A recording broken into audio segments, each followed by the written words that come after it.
네, 안녕하십니까. 참화제과 대표원장 혈관내과 전문의 박윤수입니다. 네, 오늘은 하지정맥류와 운동에 대해서 말씀을 간략히 드려보고자 합니다. 거의 모든 분들이 한 번쯤 여쭤보시는 것 같은데요. 기본적으로 하지정맥류의 운동은 도움이 됩니다.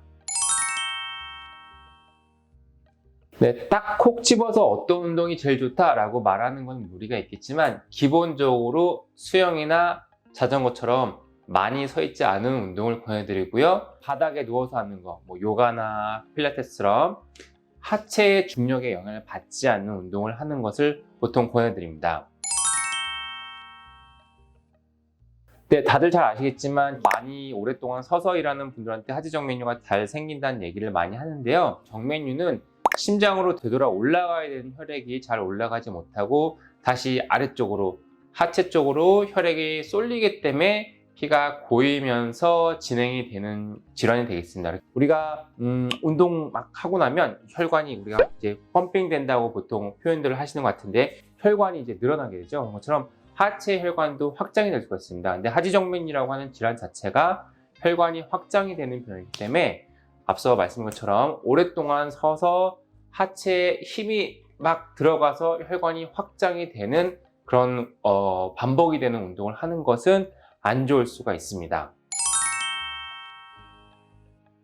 걷기 운동에 대해서 정말 많이들 물어보시고 사실 가장 손쉽게 누구나 그냥 언제든지 할 수 있는 운동이 걷기 운동이고요. 출퇴근을 운동 삼아서 걷으신 분들도 많이 계시고 산책 겸 걷기 운동을 하시는 분들도 많이 계시는데요. 걷기 운동이 걷기 운동이 사람마다 좀 다른 것 같습니다. 같은 시간을 걷더라도 우리 몸은 누구나 다 다르고 혈액순환이 되는 속도나 정도나 다르기 때문에 내 몸에 맞는 적정 강도를 이제 찾아가는 게 가장 중요할 것 같은데요.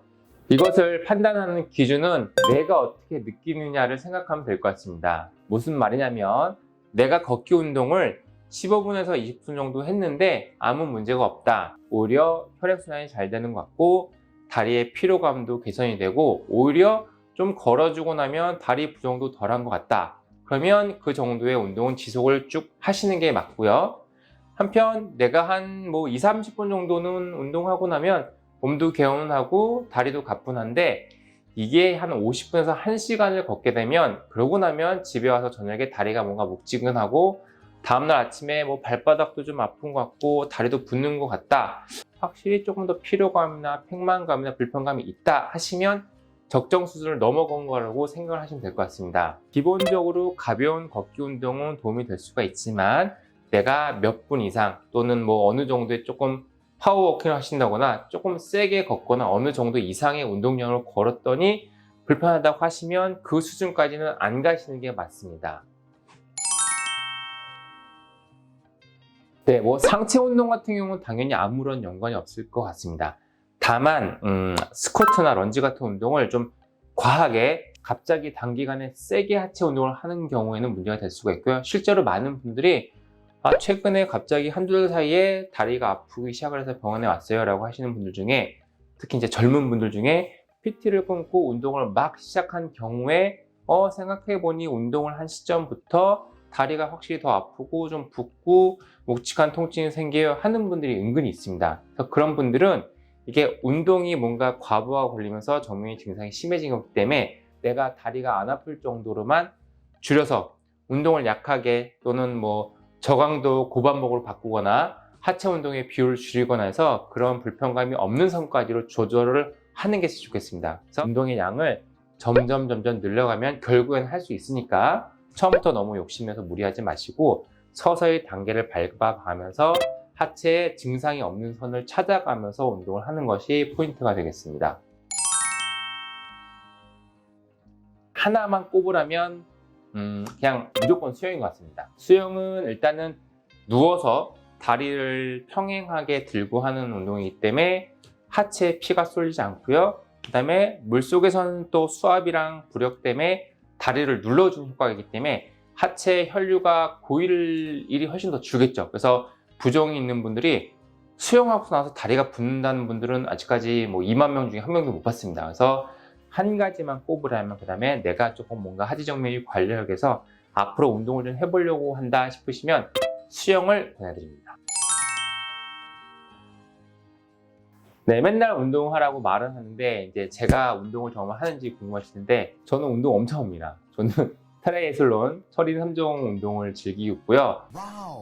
전 수영, 러닝, 사이클, 그다음에 근력 운동도 같이 하고 있습니다. 러닝 같은 경우에는 이제 저 같은 경우도 보면은 10km를 뛰는 데까지는 문제가 없는데 이게 20km쯤 가게 되면 발바닥도 아프고 확실히 그 다음날 종아리가 좀 땡땡하게 붓는 느낌이 있어서 가급적이면 저한테는 하지적 메뉴를 예방하기는 10km까지가 저는 한계인 것 같고요. 자전거 같은 경우에는 사실 하체에 그렇게 많은 힘을 계속 주지 않고 앉아서 타는 거기 때문에 자전거 같은 경우는 뭐 4시간, 5시간 타도 저는 다리에 부담감은 없고요. 수영 같은 경우 당연히 수영은 뭐 1시간 이상 하기 쉽지는 않은데 수영 같은 경우는 뭐 1시간 이상을 해도 전혀 다리에 저는 무리가 되지는 않습니다. 그래서 저는 운동 참 많이 하고요. 그 다음에 상체 운동도 좀 섞어서 하기 때문에 근력 운동도 같이 하고 있습니다.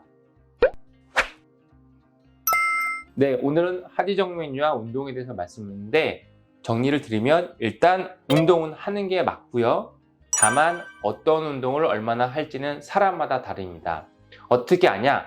내가 해봐서 내가 다리에 불편감이 없는 선까지 하면 되고 다른 사람들은 이게 좋다고 하는데 나는 그 운동을 하고 나면 다리가 붓거나 아프면 나랑 안 맞는 거고요.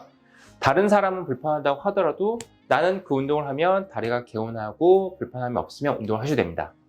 걷기 운동 같은 경우에 우리가 쉽게 할 수 있는 운동이고 좋은 운동이긴 하지만 기본적으로 서서 하는 운동이기 때문에 내가 다리가 더 붓거나 불편한 느낌이 그날 저녁이나 다음날 있다고 하면 그 선을 넘어가신 거니까 그보다 좀 줄이는 게 좋고요. 내가 30분을 하든 1시간을 하든 나는 걷기 운동을 뭐 많이 해도 오히려 다리가 가볍고 몸도 가볍고 그러시면 그 운동을 조금 더 많이 하셔도 상관없습니다. 네, 오늘은 이제 하지적 메뉴 운동에 대해서 말씀드렸고요. 운동은 확실히 하는 게 도움이 되는 것 같습니다. 하지적 메뉴 말고도 건강 관리를 위해서 여러분 모두 꾸준하게 운동을 하시기를 권해드립니다. 네, 다음 시간에 또 하지적 메뉴와 관련돼서 재밌는 내용으로 찾아뵙도록 하겠습니다. 감사합니다.